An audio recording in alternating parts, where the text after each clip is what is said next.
ஏற்பட பொழுது. இனிமை தமிழ்மொழி எமது எமக்கு இன்பம் தரும்படி வாய்த்த நல் அமுது என்ற பாவேந்தர் பாரதிதாசன் சொல்வது காலம் கடந்தும் மூவாத முத்தமிழ் தமிழர்க்கு உள்ளும் புறமும் நின்று இயக்கும் உயிர் போன்றது என்று சொல்வதற்கிணங்க அன்னை தமிழுக்கும் இங்கு கூடியிருக்கும் அனைவருக்கும் எனது முதல் வணக்கம். என்னடா ஒரு இஸ்லாமிய பெண் வணக்கம் சொல்றாளேன்னு பார்க்காதீங்க. வணக்கம் என்பது ஒரு தனிநபரை வணங்குவது மட்டுமல்ல, வா இணக்கம் கொள்வோம் என்றும் பொருள்படும் என்பதனால் இரண்டாவதே எடுத்துக்கோங்க.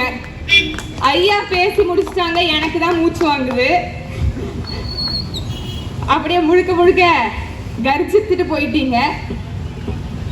இன்னைக்கு ஏன் வேண்டும் நாம் தமிழர் ஆட்சி அப்படிங்கிற தலைப்புல வில்லிவாக்கம் சட்டமன்ற தொகுதியினுடைய பொறுப்பாளர்கள் ஏற்படுத்தியிருக்கக்கூடிய இந்த கூட்டத்திற்கு வருகை தந்திருக்கக்கூடிய அனைவருக்குமே என்னுடைய மனமார்ந்த வாழ்த்துக்கள். முதல்ல நம்மளுடைய தமிழினம் உலகம் முழுக்க பரவி வாழுது அப்படிங்கிறது நம்ம எல்லாருக்கும் தெரியும். உலகிலேயே அதிக புத்தகத்தை வாசித்த ஐயா அண்ணல் அம்பேத்கர் அவர்கள் குறிப்பிடுகிறார், இந்த உலகம் முழுக்க பரவி வாழ்ந்தவர்கள் நாகர்கள், என்னுடைய மூதாதையர்கள் கூட தமிழர்கள் தான் சொல்லுகிறாங்க. அப்படி இந்த உலகம் முழுக்க பரவி வாழ்ந்தவர்கள், கடல் கடந்து நாடை அடைந்தவர்கள் நம்மளுடைய தமிழ் முன்னவர்கள்.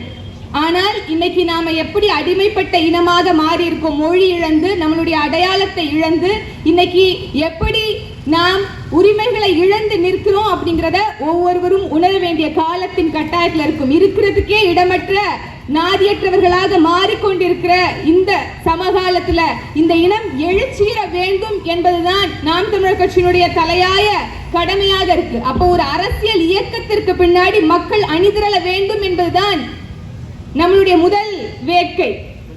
நம்மளோட உரிமைகள் மீட்கப்படணும். ஏன் உரிமைகள் மீட்கப்படணும்? ஆண்டாண்டு காலமாக காலம் காலமாக நதிநீர் பிரச்சனை, காவிரி நீர் பிரச்சனை, கல்வி பிரச்சனை, இப்படின்னு தொடர்ந்து எல்லா பிரச்சனைகளும் நம்மளுடைய உரிமைகள் மீட்கப்படாமலே இருக்கு. இன்னைக்கு கூட பாருங்க, இன்று கூட, அதாவது 2002 நேஷனல் அத்லெட்டிக் ஒலிம்பிக்ஸ் இங்க நடந்திருக்கு நேரு ஸ்டேடியத்து பக்கத்துல.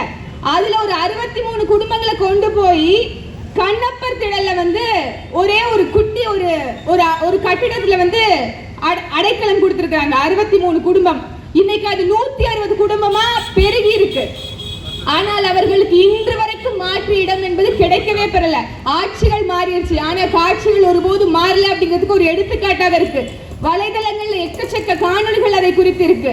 இப்படி நம்மளுடைய மண்ணின் பூர்வகுடி மக்களுக்கான உரிமை எப்போதுமே ஒடுக்கப்பட்டு வருகிறது அப்படிங்கிறதை உணராதவர்களால் மீட்க முடியாது அப்படிங்கிறத நம்ம நல்லா புரிஞ்சுக்கணும். ஏன் அப்படின்னா, ஒரு ஜெர்மனிய ஒரு கவிதை இருக்கு. என்ன அப்படின்னா, முதலில் கம்யூனிஸ்டுகளை பிடிக்க வந்தார்கள், நான் ஏன் என்று கேட்கவில்லை, ஏனென்றால் நான் கம்யூனிஸ்ட் இல்லை. பிறகு தொழிற்சங்கவாதிகளை பிடிக்க வந்தார்கள், நான் ஏன் என்று கேட்கவில்லை, ஏனென்றால் நான் தொழிற்சங்கவாதி இல்லை. பிறகு யூதர்களை பிடிக்க வந்தார்கள், நான் ஏன் என்று கேட்கவில்லை, ஏனென்றால் நான் யூதர் இல்லை. பின்பு என்னை பிடிக்க வந்தார்கள், எனக்காக குரல் கொடுப்பதற்கு யாருமே இல்லைன்னு சொன்னாங்க. அப்படி நம்மளோட உரிமை போனா போகுதுன்னு என் கூரையில எரியிற வரைக்கும், என்னுடைய வீட்டு கூரை எரியிற வரைக்கும் எனக்கு பிரச்சனை இல்லைன்னு நாம நினைச்சோம் அப்படின்னா நமக்கான தீர்வு ஒருபோதும் கிடைக்காது. அதற்காக நாம் தமிழர் ஆட்சி வர வேண்டும். மக்கள் நலம் பேணுவதற்காக நாம் தமிழர் ஆட்சி வேண்டும். இன்னைக்கு வரைக்கும் அவர்களுடைய சொந்த கட்சியினுடைய உறுப்பினர்களும் அதாவது அவங்களுடைய குடும்ப உறுப்பினர் வளர்வதற்கான எல்லா வாய்ப்புகளையும் கடந்த 50 ஆண்டுகளாக நாம ஏற்படுத்தி கொடுத்திருக்கிறோம். என்னைக்காவது நாம யோசிச்சது உண்டா, நம்மளுடைய நிலைமை மட்டும் இப்படியே இருக்கே, அவர்கள் மட்டும் தொடர்ச்சியாக வளர்ந்து கொண்டே இருக்கிறார்களே, சுகபோகமாக இருக்கிறார்களே அப்படின்னு ஒருபோதும் நினைத்ததில்லை. மாறாக அவர்களுக்கே மீண்டும் மீண்டும் வாக்களித்து திமுக இல்ல அதிமுக மீண்டும் மீண்டும் ஆட்சி அமைப்பதற்கு காரணமாக நாமே இருக்கிறோம் என்பதை நாம் சிந்தித்து பார்க்க வேண்டும். ஆகையால் மக்கள் நலம் பேணுவதற்கு நாம் தமிழர் ஆட்சி அமைய வேண்டும். தூய அரசியல் மலர வேண்டும். இன்னைக்கு லஞ்சம், ஊழல், கொலை, கொள்ளை என்று சமூகத்தில் இருக்கக்கூடிய குற்றங்கள் எத்தனையோ உண்டு. நபிகள் நாயகம் ஸல்லல்லாஹு அலைஹி வஸல்லம் அவர்கள் குறிப்பிடுகிறார்கள், இங்க வந்து ஒரு தீயவை நடக்குது அப்படின்னா அதற்கு தாயாக இருப்பது மதுன்னு சொல்றாரு. இங்க இருக்கக்கூடிய தீயவைக்கு தாய் மது என்கிறார். அப்போ மதுவால் ஏற்படக்கூடிய குற்றங்கள், இந்த போதை புழக்கத்தால் போதை பழக்கத்தால் ஏற்படைய குற்றங்கள் 99 விழுக்காடு. அது கொலையா இருக்கட்டும், கொள்ளையா இருக்கட்டும், வழிப்பறியாக இருக்கட்டும், விபத்தாக இருக்கட்டும், எந்த குற்றங்களை எடுத்தாலும் அதற்கு முக்கிய காரணமாக மது இருக்குது. ஆனா இன்னைக்கு ஒரு வெளிப்படையாக திமுகவினுடைய கூட்டணியில் இருக்கக்கூடிய மரியாதைக்குரிய ஐயா திருமா அவர்கள் ஒரு மது ஒழிப்பு மாநாடை ஏற்படுத்துறோம்னு சொல்றாரு.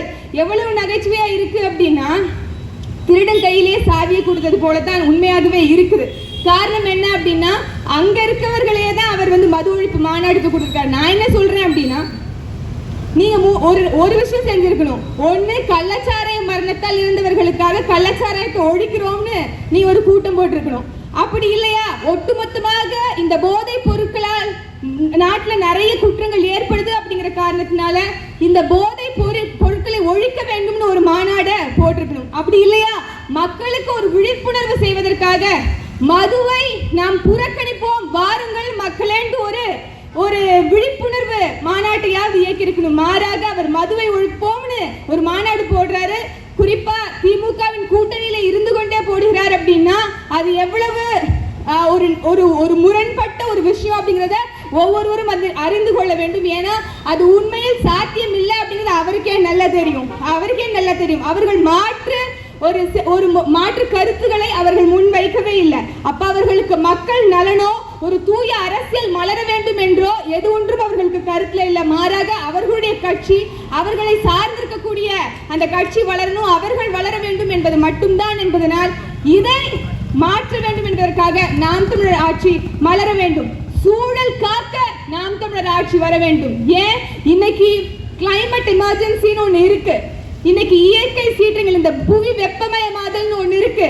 புவி வெப்பம் அடைவதனால கிளைமேட் தொடர்ச்சியாக காலநிலை மாற்றம் ஏற்பட்டுட்டே வருது. இதனால பேரிடர்களை ஒவ்வொரு ஆண்டும் நம்ம சந்திச்சுட்டு இருக்கோம். நாம ஒவ்வொருவரும் அதற்கு விட்னஸா இருக்கோம், ஒவ்வொருவரும் அதற்கு நம்ம எடுத்துக்காட்டா இருக்கோம். அப்ப இதை மாற்ற வேண்டும் என்றால், இந்த சூழலை காக்க வேண்டும் என்றால், இந்த சூழலின் மீது அக்கறையோடு செயல்படக்கூடிய ஒரு ஆட்சி அமைய வேண்டும். அப்படி எங்களுடைய ஆட்சி வரைவில் இந்த சூழலை காக்க 2 விழுக்காடு தண்ணீர், ஒட்டுமொத்தமாக 1000 கோடி மக்கள் தொகை கொண்ட இந்த உலகில் 2 விழுக்காடு தான் தண்ணீர் இருக்கு.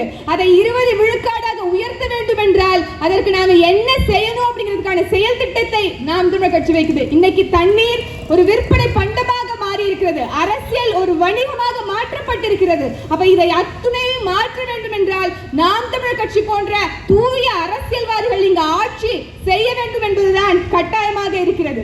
மகளிர் உயர நாம் தமிழர் கட்சி வர வேண்டும். இன்னைக்கு ஆசிய கண்டத்தை முழுக்க எடுத்துக்கோங்க. ஆணுக்கு பெண் சமம் அல்ல, ஆணும் பெண்ணும் சமம் என்று சொல்லி ஆண்களுக்கும் பெண்களுக்கும் சம விழுக்காட்டில் பொறுப்புகளையும் கொடுத்து அதிகார பகிர்விலையும் நம்ம இருக்கணும். அதனால தேர்தல் வாய்ப்புகளையும் கொடுக்கக்கூடிய ஒரே கட்சியாக நாம் தமிழர் கட்சி இருக்கு. சீமான் அவர்கள் அதை நாடாளுமன்ற தேர்தலிலும் சரி, சட்டமன்ற தேர்தல்களிலும் சரி தொடர்ச்சியாக செயல்படுத்தி கொண்டு வந்து இருக்கிறார். அப்ப இன்னைக்கு வரைக்கும் ஆட்சி செய்யக்கூடியவர்கள் எத்தனை பெண்களுக்கு வாய்ப்பு கொடுத்திருக்காங்க? உளப்பூர்வமாக அவர்கள் எண்ணினார்கள் என்றால் அவங்க கொடுத்திருக்கலாம். ஆனா நம்மளுக்கு தெரிகிற ஒரே பெண்மணி அம்மையார் கனிமொழி அவர்கள் மட்டும்தான். அவர்களை தவிர்த்து அங்க வேற ஏதாவது ஒரு பெண்கள், ஆற்றல் மிக்க பெண்களே இந்த கழகங்கள்ல இல்லவே இல்லையா அப்படிங்கிற ஒரு கேள்வி நமக்கு இயல்பாகவே இருக்கிறது. அப்படி இது உண்மையாகவே மாறணும் அப்படின்னா இன்னைக்கு அதிகாரம் இல்லைனாலும் செயல் வடிவுல ஒரு சின்ன ஒரு மாற்றத்தை, ஒரு தொடக்கத்தை முன்வைத்திருக்கக்கூடிய நாம் தமிழர் கட்சி ஆட்சிக்கு வர வேண்டும். தமிழ் வாழ வேண்டும் என்றால் நாம் தமிழர் கட்சி வாழணும். பல மேடைகள்ல தான் சீமானவர்கள் அண்மையில சொல்லிட்டே வருவதுதான், எத்தனையோ பதாகைகள்ல தமிழ் மொழி செத்து போயிருச்சு. ஆட்சி மொழி எங்கேயுமே இன்னைக்கு தமிழ் இல்ல.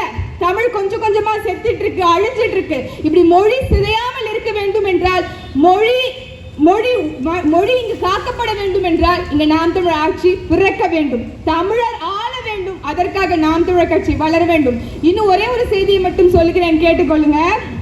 இங்க இருக்கக்கூடிய ஒட்டுமொத்த இந்தியாவுடைய ஆவரேஜ் சிட்டிசனுடைய வயசு என்னன்னு பாத்தீங்கன்னா 23. ஆனா கேபினட் அமைச்சரவையில் இருக்கக்கூடிய அமைச்சர்களுடைய வயது என்ன, ஆவரேஜ் வயசு என்னன்னு பார்த்தோம் அப்படின்னா 65.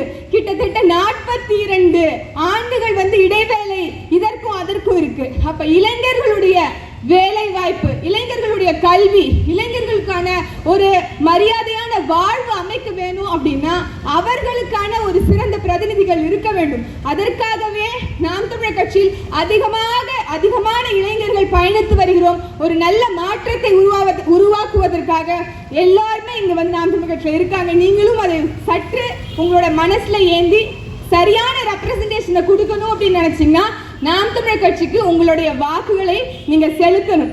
இப்படி மதுவினால சீரழியக்கூடிய இந்த நாட்டை மாற்றியமைக்க பல மாற்று வழிகள் இருக்கு. பொருளாதார மாற்று வழிகளும் நாம் தமிழர் கட்சியில வந்து இருக்கு. அதை எல்லாத்தையும் உள்வாங்கி நாம் தமிழர் கட்சிக்கு ஒரு வாய்ப்பை நீங்கள் வழங்க வேண்டும். அதற்கு ஒரு எடுத்துக்காட்டாக நாம் தமிழர் கட்சி உறுதியாக செயல்பட்டு காமிக்கும். நீங்க ஒரே ஒரு வாய்ப்பு தான் தரணும். உறுதியாக வரக்கூடிய 2026 நல்ல வாய்ப்பை தருவீர்கள் என்று நம்புகிறேன்.